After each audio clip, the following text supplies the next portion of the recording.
ready. Go for it.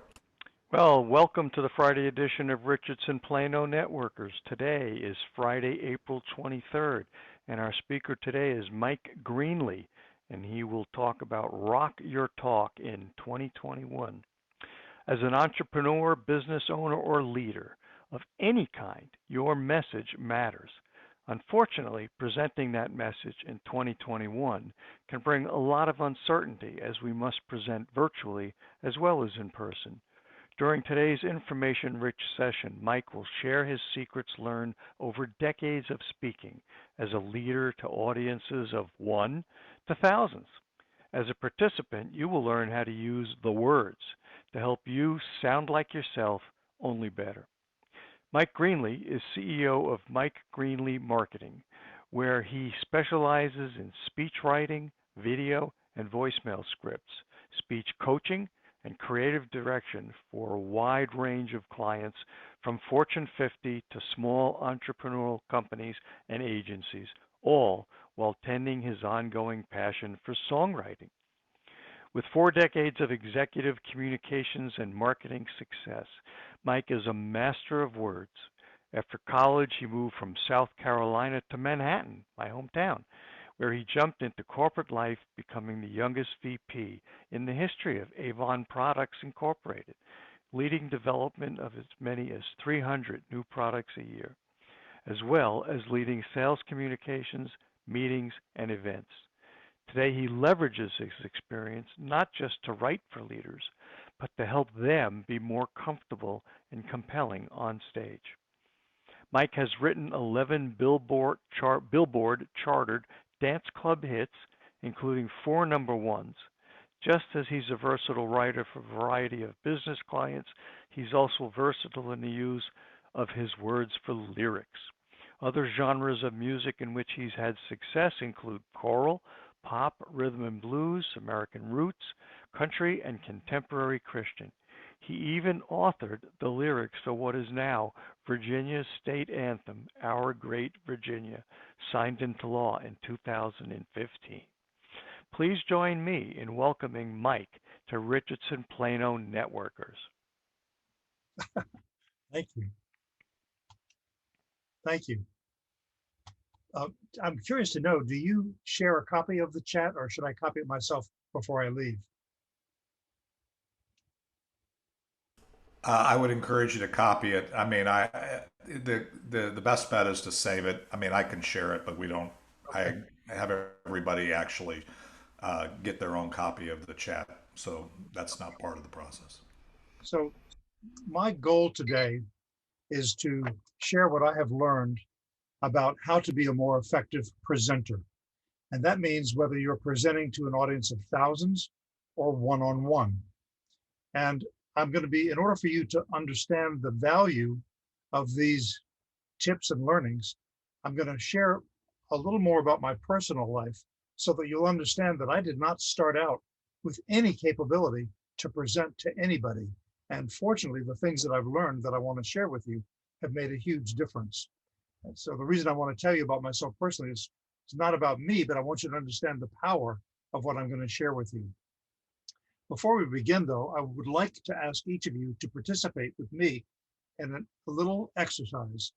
In a bit, I'm going to ask you to close your eyes, each of you, and I'm going to ask you when your eyes are closed, it's only going to be 30 seconds or so, but I want you to think about any kind of presentation that you ever have to make, whether it's in front of a large audience, a Rotary Club, one-on-one selling, anything that may ever make you nervous about presenting yourself. I want you to get in touch with that because I used to be terrified, and I want you to visualize that because I think that will help you appreciate the things that I've learned that I'm going to share. So I ask you now, think about something that has made you nervous when you present. Please close your eyes.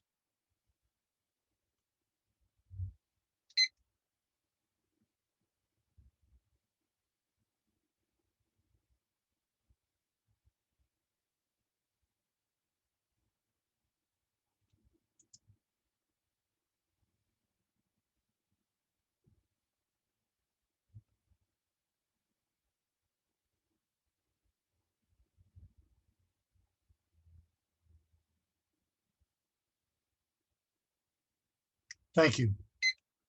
Now, I believe that as I talk, my slides are going to be shared with you. If that's not correct, let me know and I'll share them. That is true, isn't it, Jeff? Okay, great. No, So, I would encourage, actually, I would, are Jeff, are you sharing them? I mean, one of you has to pick, I'm no, I don't have the presentation up, so, Jeff is going to share. okay. And Jeff knows that at certain times you'll be seeing me. I need to reduce that though, so it's not full screen.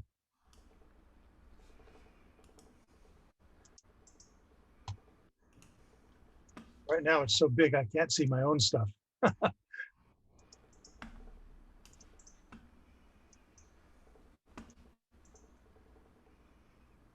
Oh, good. Okay, thank you. So my topic is effective presentation skills.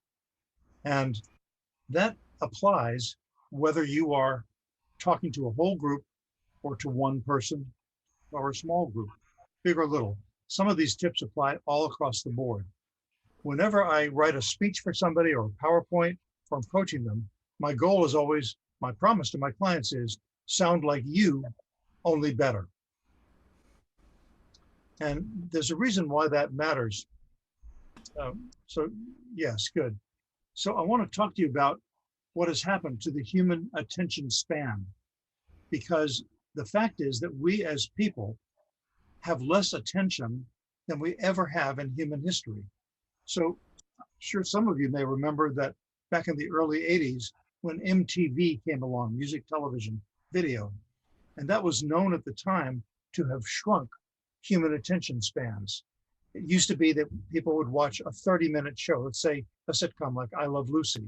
But all of a sudden, here were little videos that were 3 minutes, 4 minutes, 5 minutes, and it changed people's expectation about what to pay attention to. And that was way before the internet. And you could just press click and all of a sudden your message is on Twitter or Facebook. So the human attention span has been shrinking, and that has implications for anybody who's going to present anything. Microsoft computed a few years ago that our ability to focus on just one thing in our minds with no distraction at all has shrunk to just 8 seconds. And that happens to be less than a goldfish. So you need to keep that in mind when you are speaking to an audience or making any presentation. You've got to know, you've got to have a key takeaway message so that even if they're not paying full attention, the message gets through. Now, the topic I'm going to speak about, and it's again why I'm going to share some of my own personal background, is about people's fear of public speaking. I used to be terrified. Now, we have a lot of fears as human beings. For some people, the fear is heights. So if I am going to here in New York City, if I'm going to the top of the Empire State Building, it gives me chills just to peep over the edge. And yet, some people would rather, as afraid as they are of heights, they'd rather scare themselves of heights rather than stand up in front of an audience. That's how afraid people can be about judgment. Another fear, darkness. There are a lot of people who are afraid of pitch dark. But even those people, a certain percentage of them, despite their fear, would rather be alone in the dark, scared, than to stand up in front of an audience and present themselves. The next one applies to me, the dentist drill. I happen to have a low threshold of pain. So when I go to my dentist, I always tease him and say, I want the best Novocaine you got. But for some people, they would rather have a dentist drill on them with no Novocaine than to stand up in front of an audience. That's how afraid people are of the judgment that they imagine is going to come their way when they're making a presentation, again, one-on-one or to a group. And the last thing, which is amazing to me, is death. The survey has shown that something a little less than 5% of the population would rather die than to get up in front of an audience. Now, as I tell you about my background, you'll know that I used to be something like that. And I can tell you that it's very empowering to learn how to be an effective public speaker. And after that finally happened to me in my life, I practically strutted into the supermarket. I was so proud of being able to have conquered that fear. So let me tell you about where I grew up and why I started out having such insecurity. and therefore being afraid of public speaking. So I grew up in Beaufort, South Carolina, a very pretty little town in just off the coast of the ocean. It had 5,000 people at the time. And there was a law on the books. I'm going to talk to you for a little bit now about Beaufort and me. There's a law on the books there that said you cannot have a building more than 3 stories tall on your property because it would be rude to cast a shadow on your neighbor's property. So I was brought up to be a Southern gentleman, and in the South, now I don't know about Texas, even though I was born in Wichita Falls, but I'm talking South Carolina, Virginia, North Carolina. There's a kind of a euphemism that's Southern charm. So you could say about somebody, he is such an asshole, bless his heart. And as long as you add bless his heart, it's all okay. So the environment that I was brought up in is you got to be charming, you got to be nice. But the problem that I had, oh, and there's, by the way, there's a law. You cannot have a structure on your property more than 3 stories tall because it would be rude to cast a shadow on your neighbor's property. So fine, I was brought up to be polite. The problem that I had, and the reason why I did not start out being able to stand up in front of an audience, is several fold. First of all, it was a Southern Baptist town. Now, this is decades ago. The whole world has changed. But back then, there was a pecking order about religion. And again, the reason I'm sharing this kind of personal stuff is I want you to understand what these tips that I'm going to share with you have helped me overcome. So the hierarchy was Baptist, Southern Baptist at the top, then came Methodists, then came Episcopalians, then came Catholics, and below the Catholics were the Jews, and below the Jews were the Black people.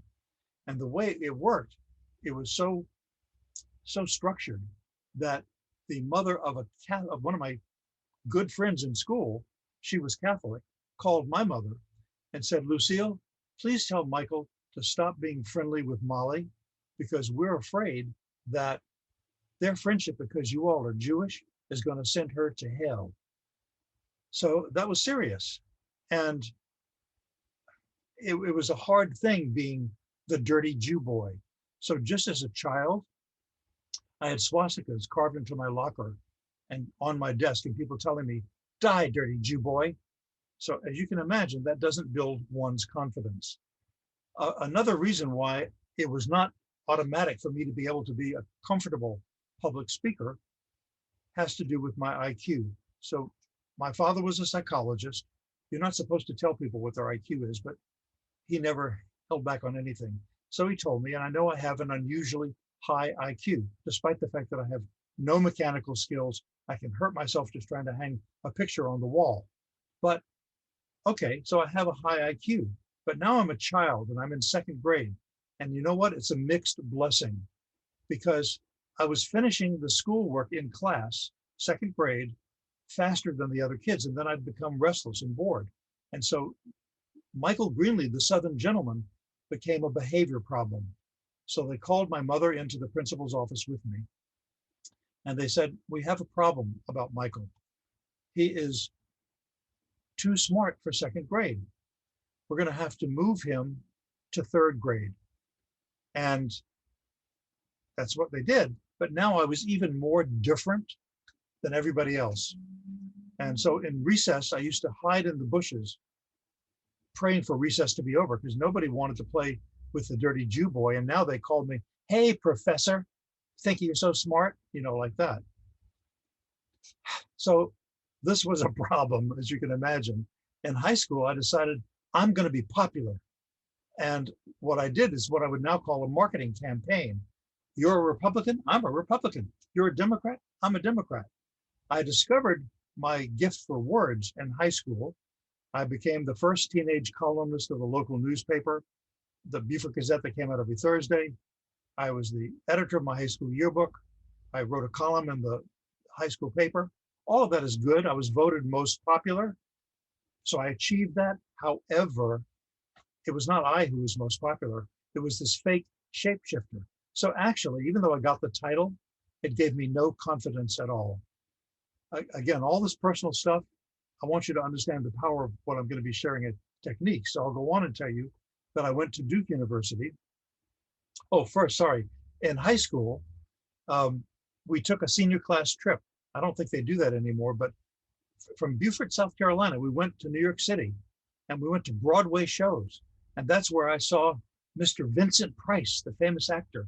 Oh, Mr. Price, would you sign my autograph? Would you autograph this playbill? I'll never forget it. And I thought, gosh, the theater is wonderful. And I already know I can write. Maybe they'll hire me as a playwright. I didn't know it doesn't work that way, but that was my idea.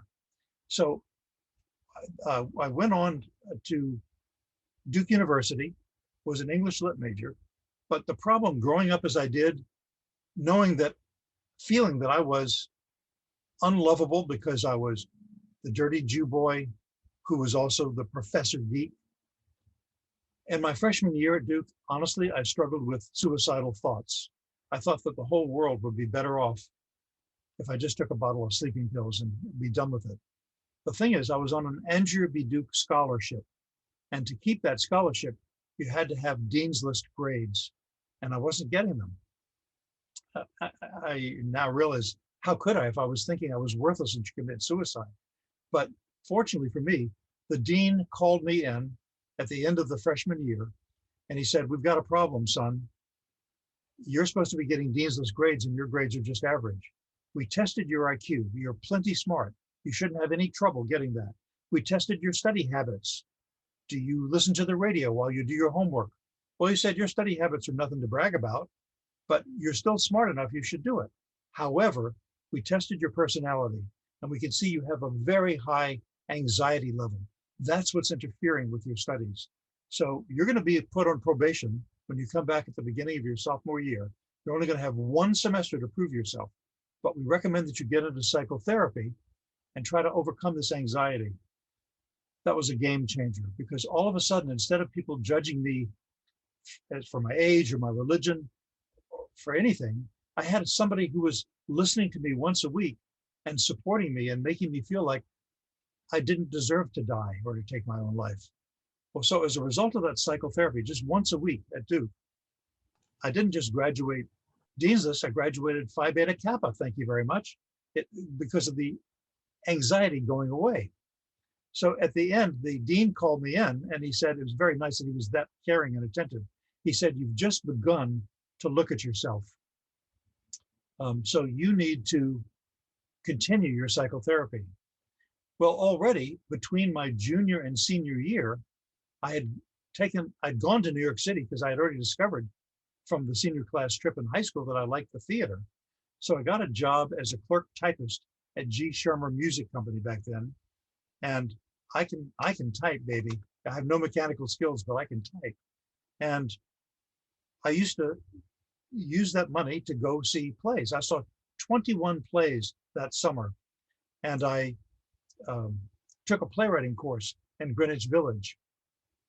And I decided, okay, now that I'm a graduate of Duke, I'm going to go back to New York City, and I'm going to apply for a job as a playwright. Again, I didn't understand. It's not like a job.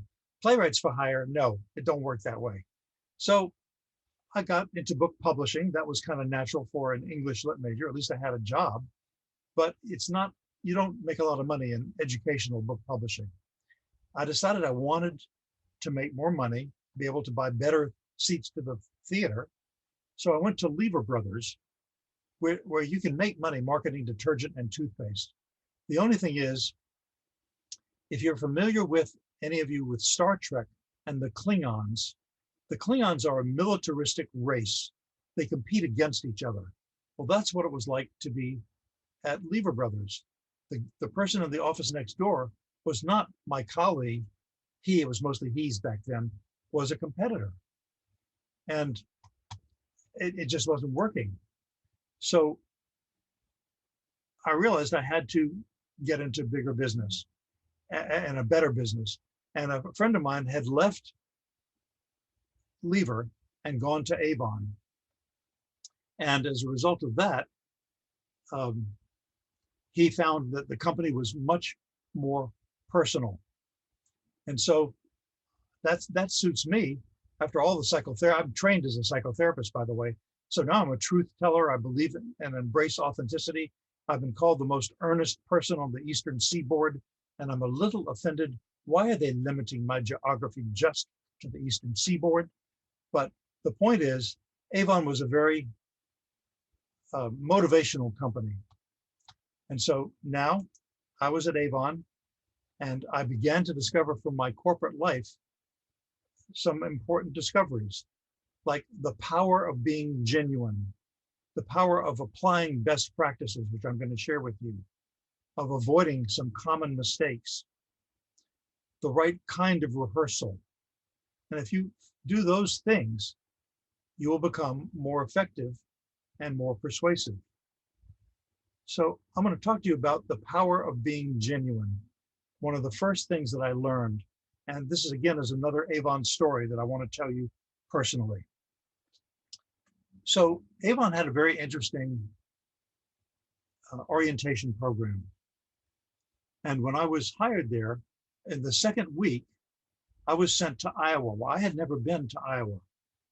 And I am an introvert. No audience would realize it, but I am.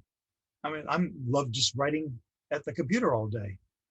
But the first day, it was a really smart program because you talk about presentation. If you're going to go door to door selling, you are presenting yourself and your products. So I had to do that. Now you know some of the psychological baggage and doubts that I brought with me. Ding dong, Avon calling. Hello, would you like to buy from me today? It was a horrible day. The whole day, one lady took pity on me and bought one nail polish. That was my sales for the day. But what made this program so smart is that the next day, they had me go out with the best rep in that territory in Iowa. And I got to see how difficult it was, but how smart it could be. She was amazing. And her customers welcomed her. They had a relationship, and she was not afraid to present her products. She did it with confidence and poise, and she was charming. She was what I had not learned how to be as a presenter. I didn't dare. And she would even be looking out. They had a relationship. She'd even be looking out for her customers. You know, Mary, I think you should wait because lipstick's going to be on sale next campaign, so we can save you some money. They were just delighted to have her show up. And afterward, I said to her, how in the world did you get to be so good? I found out yesterday how hard it is. She said, it all goes to her district sales manager. Now, back then we had 500,000 sales reps, 2,500 district managers, and the district manager's job was to train and motivate the representatives to go out and present effectively. She said that as a result of Avon, this was only my second week with the company, her life had been changed. For one thing, she said, she was now bringing in as much money as her husband. So this was back in 1970. I don't have to tell you where women's roles were in 1970s. Her husband was a factory worker. She was actually bringing more money than he was. So her husband had to react to her in a very different way than used to be the case in their relationship. More than that, she said, her kids looked up to her. Look at what mommy did. Mommy just won a sales award. Mommy has the money so I could buy whatever it is I wanted. So it made her feel so good to have her kids respect her in addition to her husband. But most of all, she said, and I was really touched by this, she said, my new company, this lipstick company, had changed her view of herself, had changed her life, had changed her love for herself, her respect for herself, and that she would never leave Avon because we had transformed her. Well, I had no idea that about the human side of it. I just thought it was a lipstick company. And I was really profoundly touched and also grateful that I had joined a company that was going to make such a positive difference in people's lives. So the story is going to come back in a few minutes. But I needed you to know that this was a profound story. So now, in terms of what we do when we are going to make a successful presentation, something that you need to keep in mind is to focus on your purpose. Remember, we talked about the human attention span that has been shrinking. So you need to decide what is the primary takeaway message you want an audience to receive.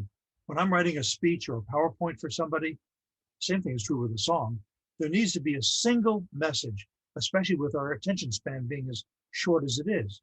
And you need to be sure that all the content supports the message. So for example, if you want to tell a joke to lighten things up, that's fine, but you need to make sure that you're telling a joke with a purpose that supports your whole idea.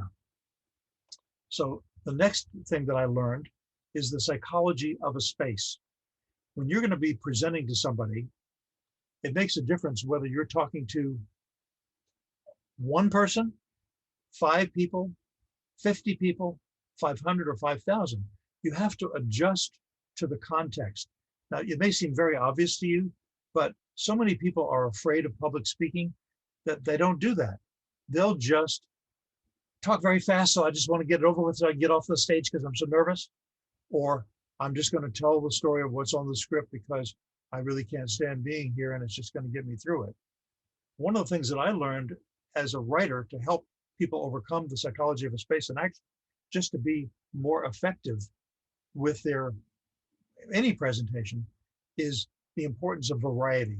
So when I'm writing a speech for somebody, I put emphasis words in all caps so that they know to hit that word when they're presenting.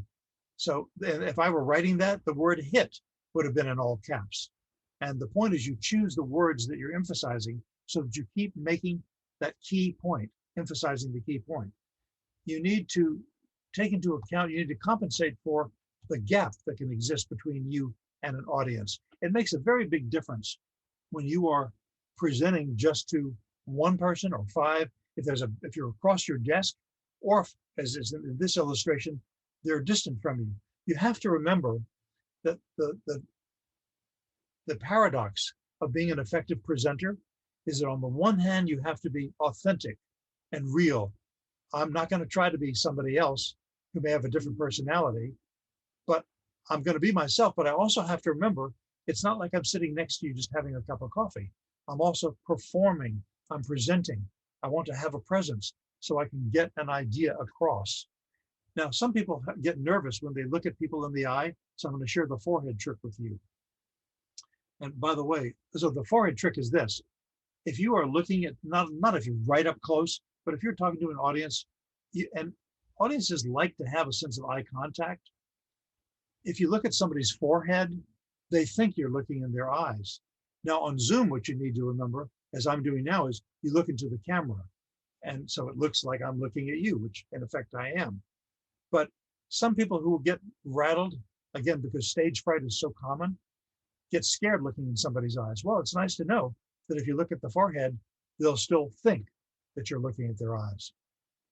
Another issue that comes up when people are on stage is movement on stage. So I've often seen and worked with executives who sort of wander around the stage. And I've learned they think, this is before we had a real conversation, that it's being folksy and conversational and chatty. The problem with that is your movement can be a distraction. Remember again about the human attention span. You need to make sure you're getting a point across. And so what you need to do when you're on stage, this is now if you're not at a podium, if you're at a podium, maybe you're already planted in one place. But if not, pick a spot, stand, don't start moving. Let the focus be on your message and what you want to say. Now, if you want to move, there needs to be a purpose for it. So you can say, here's another point I want to make. And with that, you can move to a different part of the stage and now plant yourself again and make your new point. So movement matters, and everything is about reinforcing the key message and not distracting from it. A common question that people have is what to do with their hands. Now, after I had left corporate life and now become a freelance speechwriter, I started working with all kinds of clients. And at that point, I hadn't yet become a speech coach. And so this was a pharmaceutical group. And I was the writer, and there was a professional speech coach. And she had a theatrical background. And what she didn't have, which is what I have, is a corporate background. I know the difference between business and theater. She didn't seem to. So she was trying to get these executives, move your hands, emphasize the point, like that. They thought, oh my God, stop it. It was just too much for them. So the point is, if you're going to use your hands, do what's natural for you. Now, look, this is a cultural cliche, but I don't think you're going to be surprised if I observe that British people are known to be more conservative than, let's say, Italians or Spanish. And that cultural difference, I see some hand movement, that cultural difference has to do with how we naturally use our hands. So the point is, it's about being yourself, only better because you're performing. So use your hands in a way that's natural for you, but don't try to be phony about it as she wanted it to be. It's again about being yourself, only better, finding what's authentic to you and delivering your message, and then remembering that you're performing and you're delivering it. So you've got to be sure that it gets across. There are some mistakes that people make with PowerPoints. I'll tell you one of them. It's called Read Along with Me. It's too much text on the screen.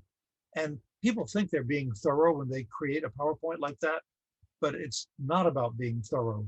It's about being distracting, because if the audience is starting to read instead of listening to you, it's like two channels at once, number one. And number two, you're the authority. You can be more convincing than just text on the screen. So don't make that mistake. Another mistake is visual clutter. It's a similar kind of thing. People wanting to put so much, I want to be thorough, I want to be complete. You know what?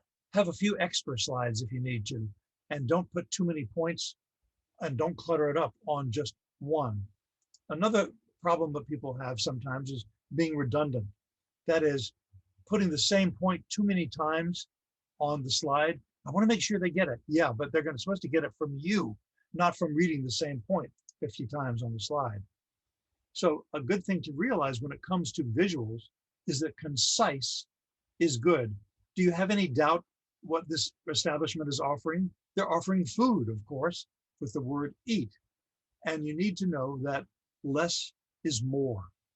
So that's again about too much detail, and especially off-topic detail, since everything needs to go to the takeaway message that you want to get. Now, something that's very important that people underestimate is the right kind of rehearsal. And I want to tell you about that. So I worked with a client who, and what I did was I wrote a speech. When I write a speech for somebody, by the way, I took the Avon 100% guarantee with me. Whatever number of revisions they need, I don't charge them extra. Many writers say you pay this much for the first draft and one revision, and then you pay more for each revision. My ethic is I need to get it 100% right for you. If it takes 30 scripts, you don't pay me a penny more. I'll never work with you again because it shouldn't be so hard, but at least with me, you know it's guaranteed. So with this person, we'd already gone through a lot of scripts, and now we finally had it settled. And now by that time, I've become a speech coach too. So I was really dismayed when I heard what he did, because it had no feeling, no life to it at all. And what happened was that I explained to him that it's not about how many times you rehearse. It's about the right kind of rehearsal, making each rehearsal be as real as the actual audience. So if you're going to be speaking to 50 people, then picture 50 people. If you're going to be standing, stand. I'd rather have you rehearse fewer times than to have a bunch of rehearsals that are just going through the motions.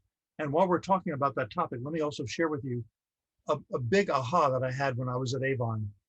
So at Avon, I had at first signed on in the product marketing department. Having come from Lever Brothers, that was kind of a natural thing. Well, I am the happiest workaholic you'll ever know. So I work hard, and I rose up through the department. Eventually, I was in charge of creating 300 new products a year. Great. But what was beautiful about working at Avon is they transferred people and got them to learn other things. So then I was in charge of the Avon brochure.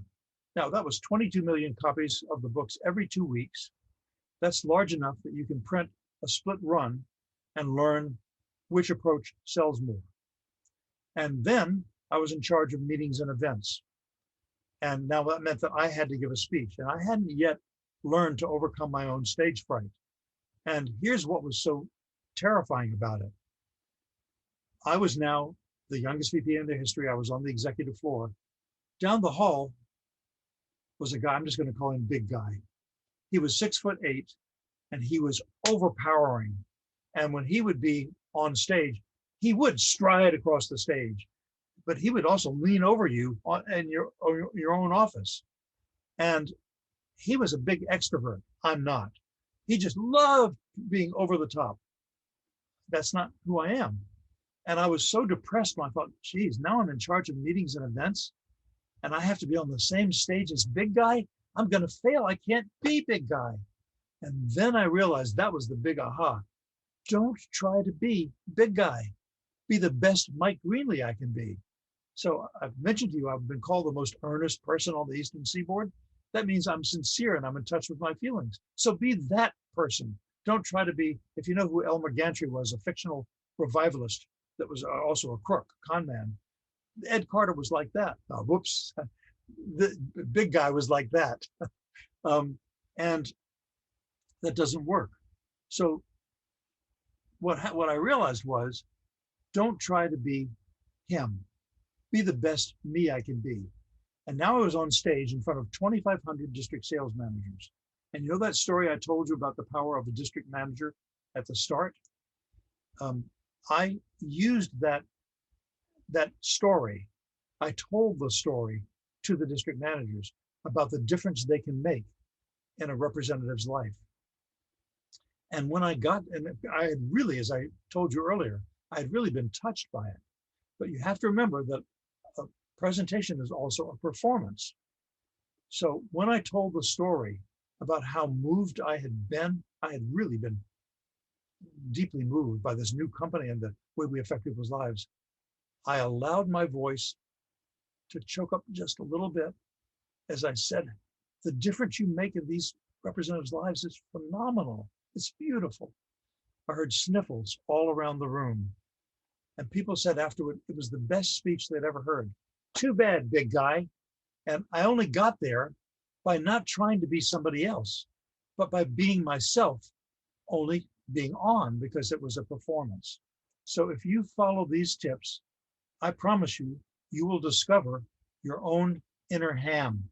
And it is fun to be able to do that, to be able to stand up in front of an audience and actually convey your message. So that's my presentation. I'd love to answer any questions that you might have. Okay, so what we'll do is to make it helpful is if you want to ask a question, thank you, by the way, Mike. That was awesome. It's incredible finding your authentic voice. All those things are really important for every communication we have, especially if we're doing it to a group and especially in the environment we're talking about. So, but any questions for Mike or any application questions with what he shared? John Moore, go ahead. Great presentation, Mike. But I had the advantage of being part of Toastmasters, did really well there. Just kind of concerned about how you adapted to the Zoom, the virtual environment versus a live audience. Or how would you adapt? Well, I'm having to. We all are. And so the first thing is I really do, like I just caught myself now looking at your picture on the screen, but instead I have to remember to look at the camera so that it feels to you like I'm looking at you. So that's a consciousness that I have to have. Secondly, it's important to have in front of you now, because after it's very different than being in front of an audience. So I have my own on a big screen. I have my visuals with me. I was able to click along even as Jeff was doing it. So it's about staying in touch with where you are. And I would also say to you, as I've done for Zoom, it doesn't make any difference. You'd be surprised at how intensely I rehearsed. I mean, it's not like a $50,000 gig. It doesn't matter. It's important to me. And I wanted so much to do a good job for you. Well, if I hadn't taken my own advice and rehearsed, imagining every single time, making the rehearsal real, I'm on Zoom now and I'm going to see these faces. And I want to make sure that I look into the camera so they know, and I want to tell them the truth of what I've learned. It's about, I would say, there's not a huge difference, once you get into the idea that you have a message, you have a major takeaway point, you have to remember about the technology to look into the camera, but ultimately it's the same. The only thing I guess now that I think of it, would be a little different is I don't have to present in the same way when I'm on Zoom as I do when I'm in front of a boardroom, or a large audience. But other than that, I think the principles are really very much the same. Does that help? You're muted, John. You're muted. John, you're muted. I can't hear you.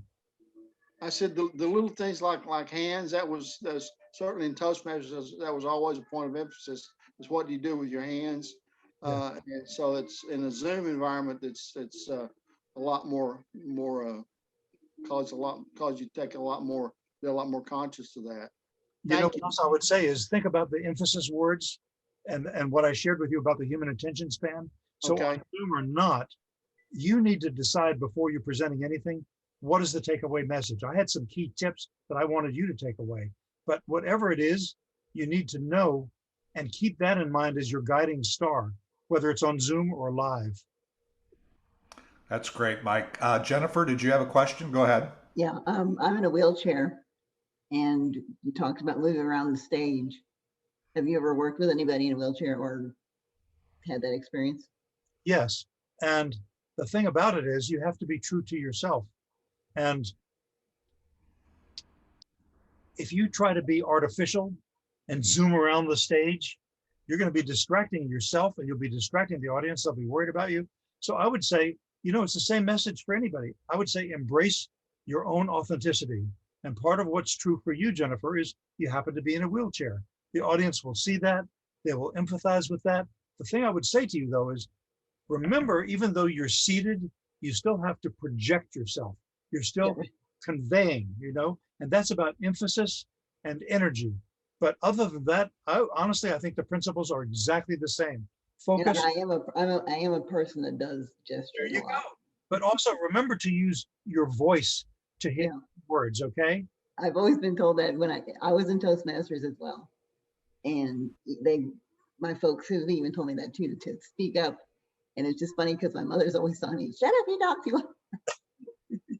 Yeah. So anyway.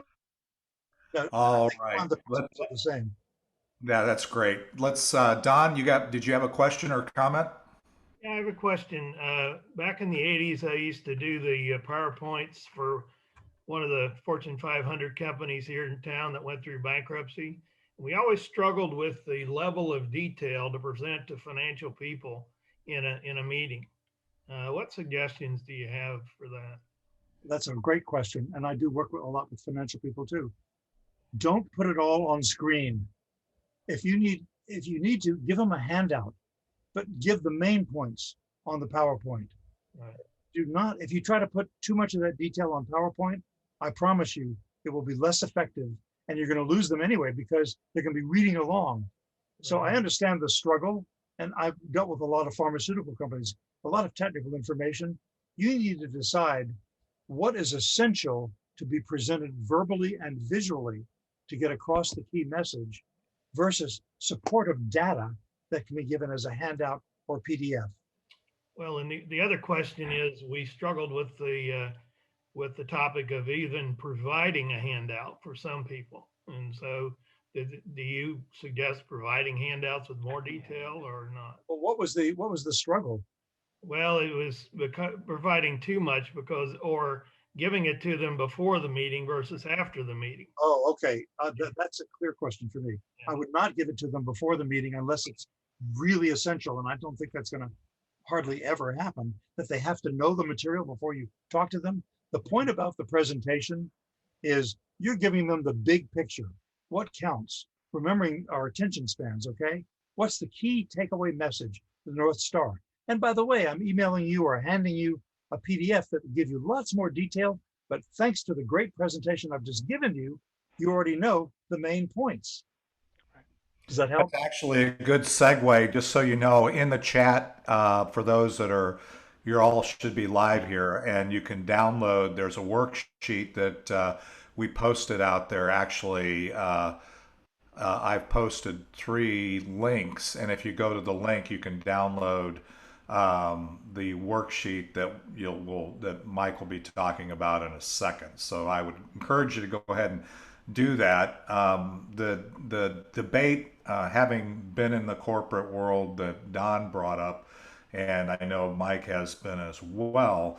That is a constant debate because you don't want people reading your handout while you're trying to talk. The same way you don't want them reading the slide that Mike already taught us. So I understand you know the debate. The point is, as I think Mike really shared with us, right, is it needs to be fit for purpose. You need to understand that you don't ever want to lose track of the journey you're taking them on in the talk, and that the worksheet, if it supports that, I think it's a good thing. If it doesn't, then it's a distraction. Ricky Jean, did you have a question, brother? Well, I did, or maybe it's a comment. I've never heard anybody make the explanation about being true to yourself when it comes to presentations and in front of people or in front of even one on one. I've never heard it exactly put that way, but now that I think about it, I think we all struggle with where we see someone is very successful and we think maybe we have to be like them.